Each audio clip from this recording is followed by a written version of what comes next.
Every problem of inaction is rooted in emotion. You don't procrastinate because you don't know what to do. You just don't feel like doing it. You make unhealthy choices because, in the moment, you don't care about the consequences. The key is learning to manage your emotions, and it's easier than you think. You can train your mind to want what's good for you, much like training a dog to behave. By the end of this video, you'll have the tools to tackle your biggest goals. Remember to like this video and subscribe. But first, take a moment to think of a major change you want to make in your life. Got it? Great. Let's get started. When it comes to behavior change, the most important factor isn't willpower, discipline, motivation, or manifesting. It's your environment. This might be disappointing if you believe sheer determination will make you the next David Goggins. But if you really want to channel Goggins, here's a tip. Call an Uber, have it drop you 50 miles out of town, and run back home. The idea is to set up your environment so your desired change becomes inevitable, something your environment forces you to do. Want to lose weight?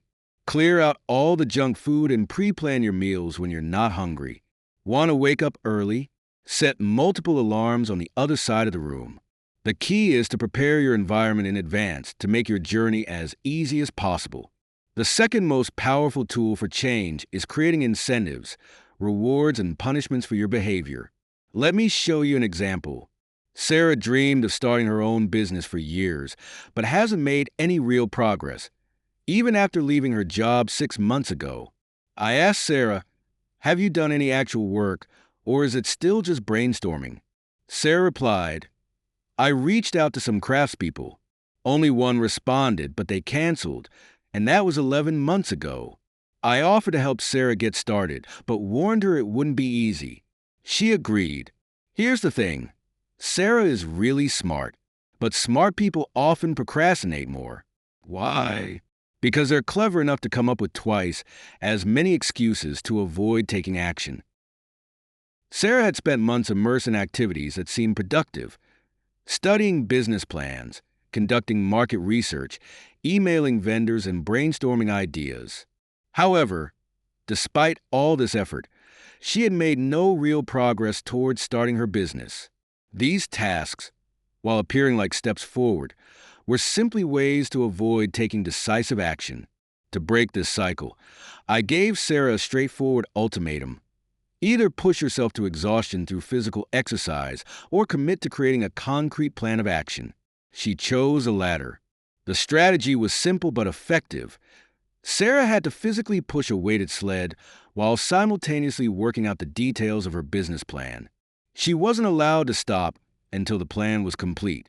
This method aimed to shift her mindset by making the discomfort of inaction greater than the discomfort of taking action.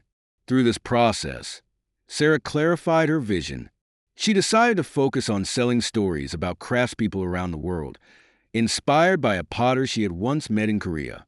With her business direction established, we broke the project into actionable steps. 1.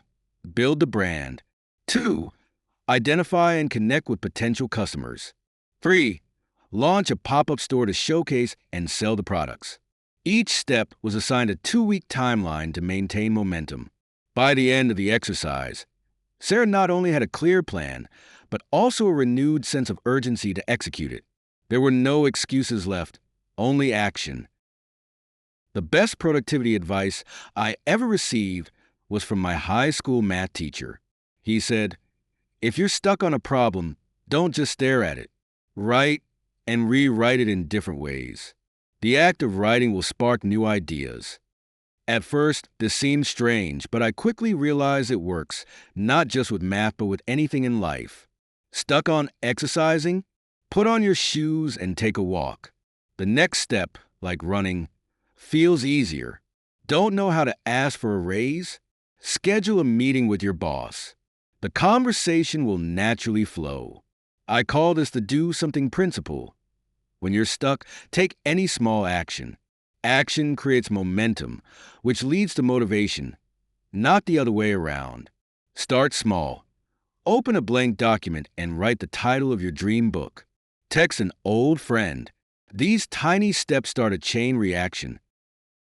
Take Sarah, for example. After months of overthinking, she began taking small actions, building a website, starting social media accounts, and creating content.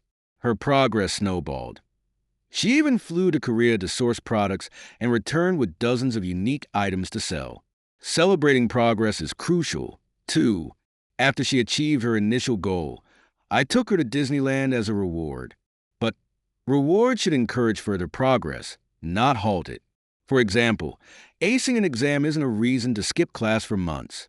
Sarah also leveraged social pressure by involving her friends and family, which boosted her motivation. As a social species, we seek connection and approval. This can be a powerful tool if used intentionally. Interestingly, the process of helping Sarah motivated me, too. Her journey inspired me to pursue my dream of creating a documentary about Korean culture and mental health, something I had procrastinated on for years. Motivation is reciprocal. The more you inspire others, the more you find yourself inspired in return. Although Sarah didn't achieve every goal she set, she didn't sell all her goods or secure a pop-up shop. Her efforts over a single month far exceeded what she had accomplished in the previous year. This illustrates an essential truth. Failure moves us forward. Sarah herself put it best. I failed to meet all my goals, but I learned so much. It's not a big deal. Just start and you'll learn as you go. Ultimately, the purpose of goals isn't the goal itself. It's the process of striving for it. Achieving a milestone feels good. That's all for today. If you found this video helpful, don't forget to hit the like button. It really supports the channel and helps more people discover this content. Make sure to subscribe if you haven't already, and turn on the notification bell so you never miss an update. Looking for more? Check out this next video. I'm sure you'll love it. Thanks for watching, and I'll see you in the next one.